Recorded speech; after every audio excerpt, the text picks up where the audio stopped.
हाँ जी, ध्यान से देखिए, हम लोग आज टॉपिक पढ़ेंगे that is difference between business, profession और employment. Chapter number 1 business studies का हमारा टॉपिक आता है कि बिजनेस, एम्प्लॉयमेंट और प्रोफेशन में फर्क क्या होता है।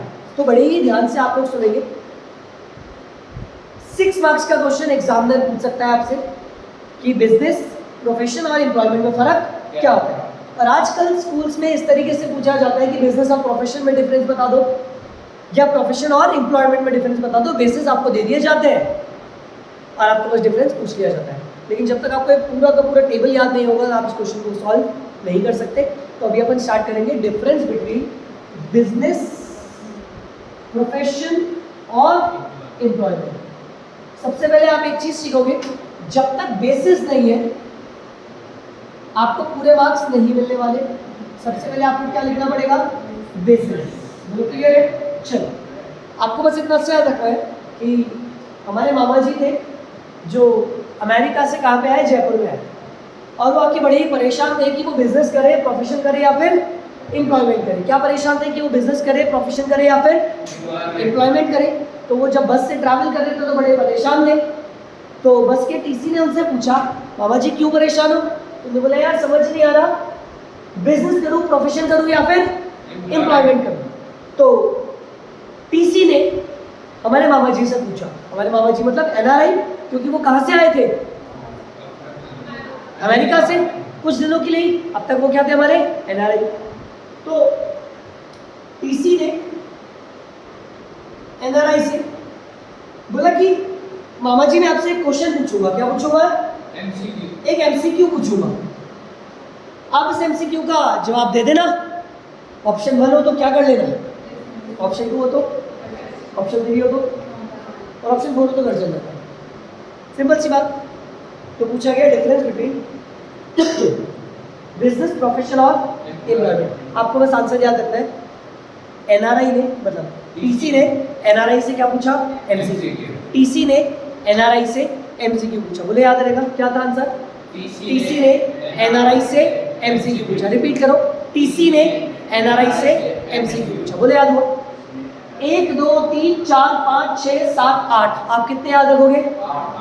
6 नंबर का क्वेश्चन आता है तो टीचर आपसे एक्सपेक्ट करता है कि आप एटलीस्ट 7 तो बताओ। 8 लिख कर आओगे, 6 में से 6 मिल जाएंगे। 4 5 लिख के आओगे तो एक आध मार्क्स कट जाएगा। सर आसानी से पॉसिबल नहीं होता कि 8 के 8 पॉइंट याद है, लेकिन आपको इससे याद रहेगा क्या चीज? टीसी ने एनआरआई से एमसीक्यू पूछा। बोले याद रहेगा। सबसे पहले अपन बात करते हैं आर से रिस्क। किसकी? मुझे पता रिस्क किस में ज्यादा है? बिजनेस में रिस्क ज्यादा होता है, एम्प्लॉयमेंट में कम, और एम्प्लॉयमेंट में जीरो। प्रोफेशन में कम और एम्प्लॉयमेंट में नहीं होता। बोलो बात समझ में? ऐसे इन्वेस्टमेंट, मुझे बताओ बिजनेस में इन्वेस्टमेंट ज्यादा चाहिए कम चाहिए? ज्यादा। प्रोफेशन में थोड़ा सा कम, और एम्प्लॉयमेंट में तो चाहिए नहीं होता।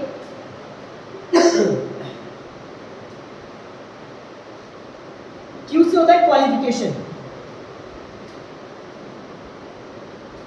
मुझे बताओ बिजनेस करने के लिए क्या हमें क्वालिफिकेशन चाहिए? If you want to do business, क्या हमें डिग्री चाहिए? No qualification. लेकिन प्रोफेशन के लिए हाई क्वालिफाइड चाहिए, एक्सपर्टाइज चाहिए, स्पेशल नॉलेज चाहिए। जैसे डॉक्टर होता है, एमबीबीएस करना पड़ेगा। आपको फाइनेंशियल के लिए अंदर अच्छा बनना है, किसी अंदर के लिए तो आपको सीएमए करना पड़ेगा। कॉस्टिंग के अंदर बनना है तो सीएमए करना पड़ेगा। टैक्स एक्सपर्ट बनना है तो सीए करना पड़ेगा। हाँ, आपको इंटीरियर अच्छा करना है तो इंटीरियर डिजाइनर बनना पड़ेगा। फैशन की नॉलेज लेंगे तो फैशन डिजाइनर बनना पड़ेगा। तो ये डिफरेंट आपके क्या हो जाते हैं, नॉलेज की रिक्वायरमेंट होती है। तो qualification, specific qualification is required. और एम्प्लॉयमेंट में एज पर द एम्प्लॉयर, क्या बोलेंगे? एज पर द, जैसा एम्प्लॉयर की रिक्वायरमेंट वैसा अगर आप काम कर दोगे तो बस हो गया। बात समझ में आई? क्लियर है?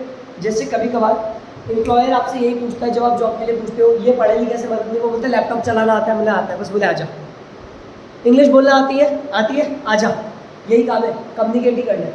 तो qualification as per the employer. बोलो बात समझ में? कितने पॉइंट हुए? टीसी ने एनआरआई से एमसीक्यू पूछा, आर से रिस्क, आई से एम से छोड़ो, फिर क्यू से कौन सा किया? ई से होता है ट्रांसफर,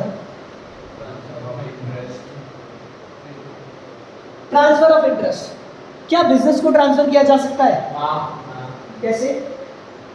किसी और को ओनरशिप देके। दादाजी का बिजनेस पिताजी का, पिताजी का बिजनेस हमारा, हमारा बिजनेस आगे से और है ना, तो यस कैन बी ट्रांसफर। क्या प्रोफेशन ट्रांसफर हो सकता है? पिताजी सीए, उन्होंने जाकर मुझे दे दिया एक मुट्ठी भर, मैंने अपने अंदर ले लिया सीए।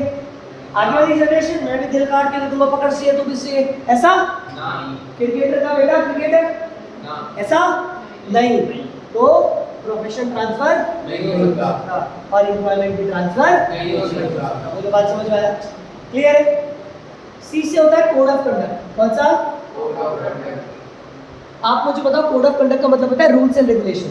क्या बिजनेस करने के लिए कोई रूल्स एंड रेगुलेशन की जरूरत है? कि सुबह 10 बजे खोलनी पड़ेगी दुकान, इधर आपका फर्नीचर होना चाहिए, इधर ही दुकान होनी चाहिए, तो no code of conduct, no code of. और प्रोफेशन में yes as per the profession. अब जिस प्रोफेशन के हो उस प्रोफेशन के आपको कोड ऑफ कंडक्ट को फॉलो करना पड़ेगा। और लास्ट कौन सा हुआ? Employment, as per the employer, as per the. Clear? बोलो बात समझ में? कितने पॉइंट हुए? टीसी ने एनआरआई से, एमसीक्यू पूछा, टी से आर से, आई से, सी से, क्यू से, सी से होता है कैपिटल। कैपिटल का मतलब तो बता रहा, जब भी ओनर बिजनेस में पैसा लगाता है इसी को क्या बोलते हैं? कैपिटल। मुझे बताओ किस में कैपिटल ज्यादा चाहिए? बिजनेस में। एम्प्लॉयमेंट प्रोफेशन में और एम्प्लॉयमेंट में नहीं चाहिए। बोलो बात समझ में? डाउट आया? आया? आया तो बताओ, मैं बता दूं। एग्जैक्टली यही पूछना चाहता था मैं। कैपिटल और इन्वेस्टमेंट में क्या होता है फर्क? दोनों सेम। और सीधा कैपिटल तो शॉर्ट टर्म की भी हो सकती है। छोटा सा भी पैसा अगर ओनर ने बिजनेस में लगाया तो वो क्या बन जाती है? कैपिटल। इन्वेस्टमेंट हमेशा लॉन्ग टर्म वाले आ जाते हैं, वैसे शॉर्ट टर्म भी होते हैं, लेकिन जैसे मैंने एसी ले लिया, दिस इज इन्वेस्टमेंट, लेकिन मैंने बिजनेस में 50-100 रुपये में लगाया, दिस इज कैपिटल। बात समझ में आया? बिजनेस में डिवेंचर का पैसा आया, वो भी इन्वेस्टमेंट, लेकिन कैपिटल वही होती है जो ओनर ने पैसा लगाया। क्लियर? एंड से नेचर। मुझे बताओ बिजनेस में कर क्या रहे? बाइंग एंड ऑफ गुड्स, यहाँ पे rendering of specific services, rendering of specific services. जैसे डॉक्टर क्या कर रहा है? एक सर्विस। कौन सी? हेल्थ की। आज सीए क्या कर रहा है? फाइनेंस की सर्विसेज दे रहा है। आज सीएमए क्या कर रहा है? कॉस्ट की सर्विस दे रहा है। इंटीरियर डिजाइनर क्या की दे रहा है? डिजाइन्स की। और एम्प्लॉयमेंट हो जाता है as per the work, as per the employer. बोलो बात समझ में? क्लियर? और लास्ट मोड ऑफ एस्टैब्लिशमेंट, बनता कैसे? मुझे बताओ बिजनेस कैसे चालू होता है? By the owner.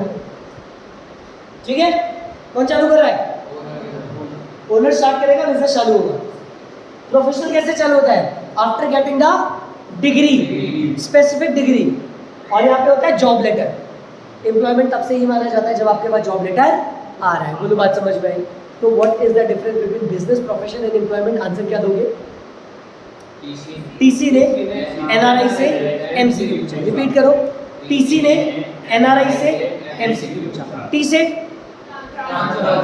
सी से कैपिटल, एन से नेचर, आर से रिस्क, आई से इन्वेस्टमेंट, एम से मोड, सी से कोड ऑफ कंडक्ट और लास्ट क्यू से क्वालिफिकेशन। जल्दी से कॉपी कर लीजिए और जल्दी से लिख लीजिए।